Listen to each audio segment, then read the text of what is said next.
Prime voice news में आपका स्वागत है। देखिए आज की बड़ी खबर। 26 फरवरी को संभल में 56 वर्षों के बाद शिव मंदिर में जलाभिषेक का कार्यक्रम भी हो रहा था।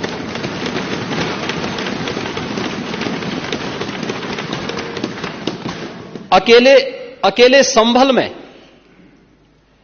67 तीर्थ थे और 19 कूप भी थे, जिनको एक शरारत के तहत एक निश्चित समय के अंदर समाप्त कर दिया गया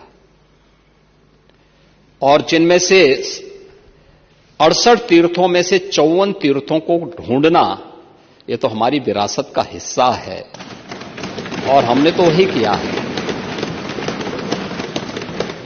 हमने तो वही कहा है कि जो हमारा है वो हमें मिल जाना चाहिए। हम उससे इतर कहीं नहीं जा रहे हैं, उससे इतर कहीं नहीं। और 19 जो कूप हैं उन्हें भी मुक्त कराया गया है।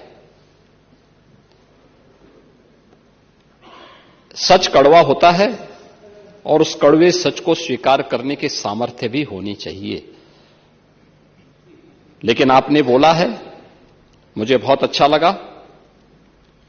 उपचुनाव की भी आपने चर्चा की, लेकिन आपके यहां तो चुनाव के एक्सपर्ट शिवपाल जी हैं।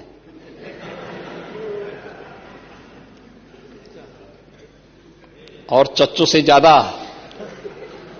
चुनाव कैसे जीते जाते हैं इसको कौन जान सकता है। ये तो हम लोगों ने भी देखा है, बहुत नजदीक से महसूस किया है।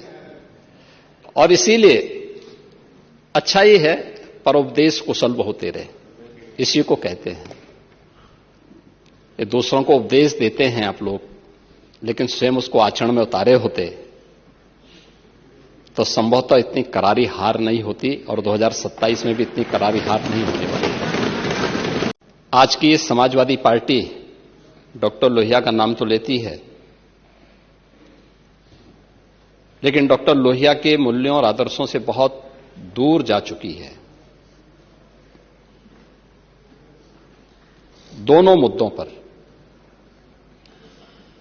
आचरण के मुद्दों पर भी और आदर्श के मुद्दों पर भी।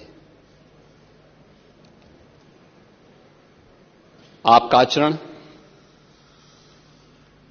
जो डॉक्टर लोहिया ने कहा था, एक सच्चा समाजवादी वह जो संपत्ति और संतति से दूर रहे, वो तो आपकी पार्टी के आचरण से देख सकते हैं। और आदर्श के रूप में उन्होंने भारत के लिए कहा था कि राम, कृष्ण और शंकर, ये जब तक भारत के 3 आदर्श हैं तब तक भारत का कोई बाल बांका नहीं कर सकता है। भारत की एकात्मता के आधार इन 3 देव महापुरुषों को जब तक भारत की जनता आदर्श के रूप में मानेगी तब तक भारत भारत बना रहेगा। और इन तीनों देव महापुरुषों पर समाजवादी पार्टी का कोई विश्वास नहीं है, क्योंकि आप लोग भारत की आस्था के साथ खिलवाड़ करते हैं। आपने कहा कि हमारी सोच सांप्रदायिक है। आप मुझे बताइए कि हमारी सोच कहां से सांप्रदायिक है? हम तो सबका साथ, सबके विकास की बात कर रहे हैं।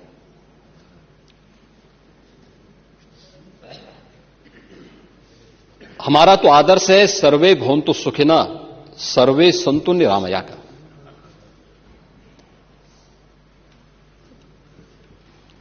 और उसका सबसे आदर्श उदाहरण आपके सामने है जब 26 फरवरी को महाकुंभ का समारोह हुआ है। 45 दिन के इस आयोजन ने भारत के विरासत और विकास की एक अनुपम छाप न केवल भारत में बल्कि दुनिया के सामने भारत की छोड़ी है। क्या उसमें कोई भेदभाव किसी के साथ हुआ? न जाति का भेद था, न क्षेत्र का भेद था, न मत और मजहब का भेद था। 100 से अधिक देशों के लोग आए, बड़े श्रद्धाभाव के साथ आए। जिसने भी विकास और विरासत की इस अनुपम छटा के साथ सहभागी बना, वो अभिभूत होकर के गया। हमारा चैनल सब्सक्राइब करें और वीडियो लाइक करें, शेयर करें।